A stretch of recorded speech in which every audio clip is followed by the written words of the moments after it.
आहे सेंद्रिय शेती.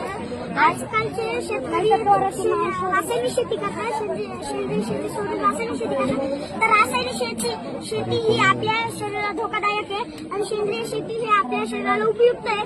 तर तुम्ही कधी बाजारात गेला असेल, भाजीपाला आणला असेल, तो धुतला मग बनवला, तर तुम्ही आजारी पडले असाल तर त्याचं कारण असं आहे का त्या भाजीपाल्यामध्ये रासायनिक खत वापरले जातात, रासायनिक केमिकल वापरले जातात, म्हणून तुम्ही आजारी पडता.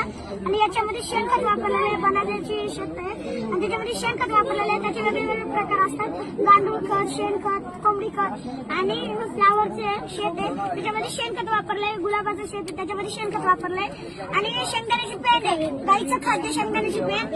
आणि हे उडदाची डाळ आहे, मग याची आपण आमटी पण खातो आणि गाईचं खाद्य पण आहे. आणि हे खाल्ल्यानंतर गाई शेण देते, मग त्या शेणाचं 1 किंवा 2 महिन्यानंतर खत तयार होतं. ते खत मग या शेतीमध्ये आपण वापरतो. आणि या संशोधनामधून मला असं सिद्ध करायचं, शेतकऱ्यांनी रासायनिक